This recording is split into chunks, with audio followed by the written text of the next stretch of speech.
All right, good afternoon, ladies and gentlemen. We're going to talk about atoms and molecules today and some other things that you've covered in junior high, and then we're going to go a little deeper. As usual, I'm going to need to talk quickly because we only have about 10 minutes for this presentation. All right, what is matter? It's anything that occupies space and has mass. What is mass? Well, it's how much matter an object has. Weight, of course, is the thing that's dependent on gravity. So if you take a look at the astronaut's amount of mass is always the same, whereas their weight changes depending on whether they're floating in space or whether they're walking on Earth or on the moon. All right, you might remember the periodic table of elements. You better remember that. What is an element? An element is anything that cannot be broken down into simpler kinds of matter, and there are more than 100 that exist, many of which only exist in laboratories and don't really exist in real life. But only about 30 are important to life, and we're going to focus in on probably just 6 elements in this particular unit. All right, what's an atom? An atom is the smallest unit of an element having all the characteristics of that element.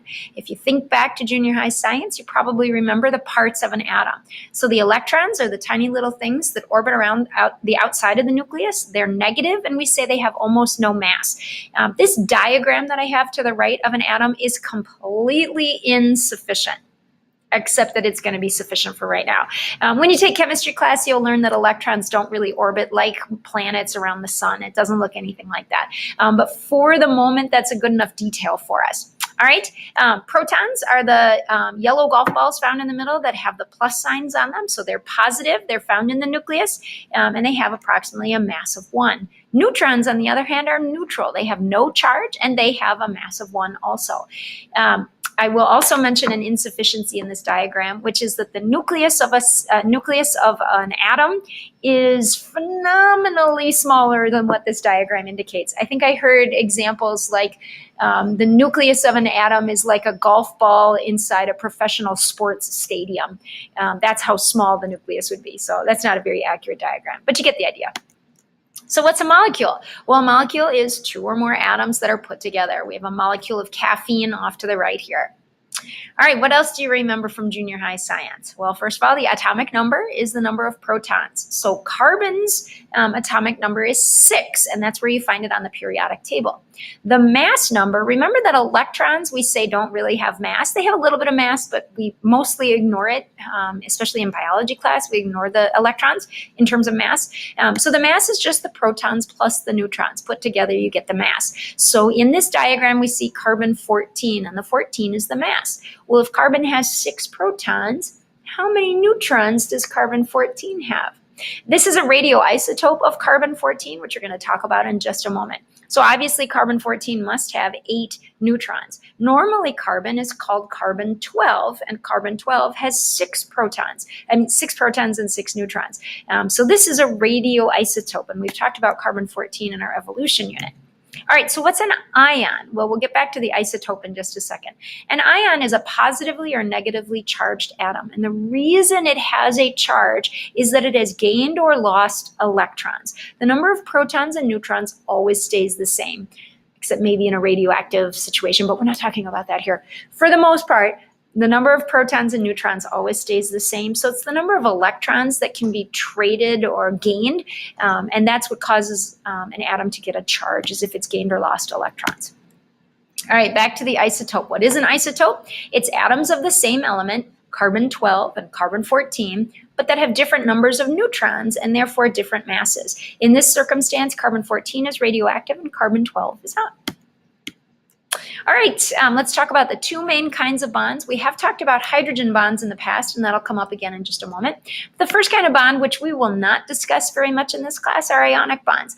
Ionic bonds happen when one atom donates an electron or electrons to another atom. It leads to these positively and negatively charged atoms, because remember we said they gained or lost electrons, and so they're called ions. The ions are then attracted to each other. An ion that has a positive charge is attracted to an ion that has a negative charge. Opposites attract in this circumstance.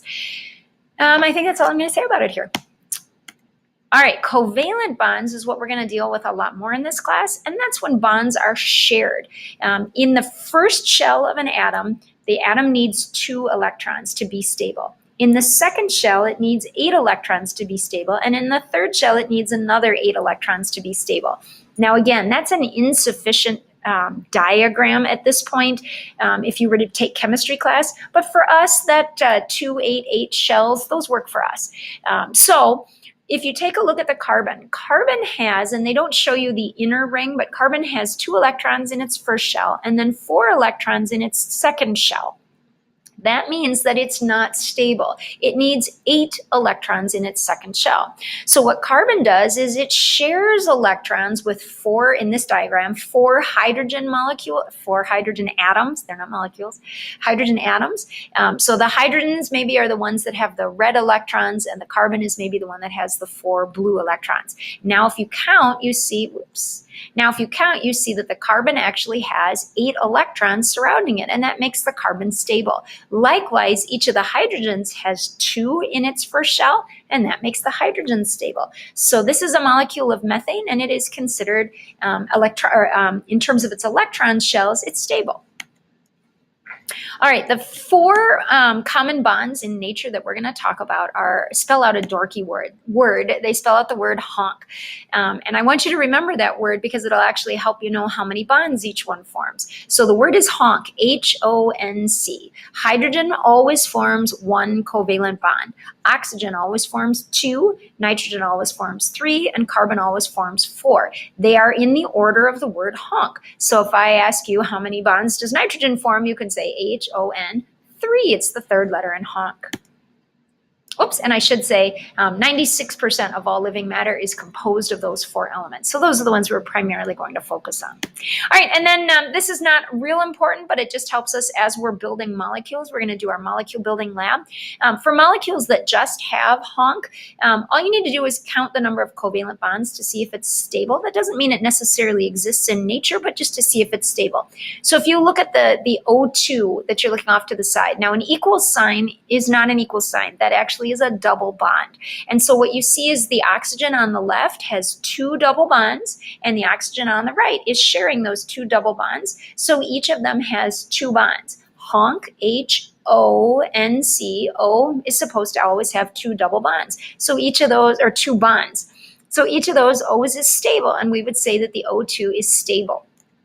On the other hand, on the other side, the oxygen has 2 bonds, that's stable. The carbon has 4 bonds, 2 on the left and 2 on the right, that's stable. The oxygen has 2 on the left, and 1 on the right. Wait a minute, that's 3 bonds. HO, oxygen is always supposed to have 2 bonds. So that means that it's not stable. The hydrogen has 1 bond, it would be stable, but this molecule would never exist in nature because it's not stable. Oxygen can't make 3 covalent bonds. And we'll get to that a little bit later.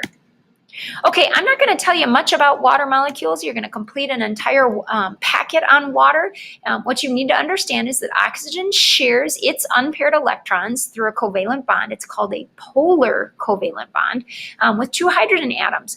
What's important to understand is that the oxygen is a little bit of a bully, and it doesn't share 50-50 its electrons. So it kind of hogs some of those electrons, and that causes oxygen to have a slight negative charge. And the hydrogens who are being bullied, they're losing their electrons, and so they have a slight positive charge. The attraction of the oxygen, the slightly negative oxygens to the slightly positive hydrogens, is what gives water some of its very unique properties. That attraction between the oxygen and hydrogens of a different water molecule is called a hydrogen bond. It's a weak bond, but it's a very, very important bond in nature. All right, the last thing I'm going to talk about, and I only have a minute left, is the pH scale. The pH scale is a measurement of the concentration of hydrogen ions. I'm not going to go into a whole lot of detail on it right now, but what you need to understand is when water breaks up, there are equal numbers of H plus and OH minus. If you put them together, they form water, and their concentration is 10 to the negative 7. If you take the negative log of 10 to the negative 7, you'll get a pH of 7. So the pH of water is neutral, and it falls right in the middle of our scale. Because pH is based on a negative logarithm, the concentration of H plus is inversely proportional to the pH. The greater the hydrogen concentration, the lower the pH. So an acid has really high concentration of H plus, so it is low on the pH scale. Likewise, bases have very low hydrogen ion concentrations, so it's a very high score on the pH scale. I gotta stop there, everybody. Have a great day.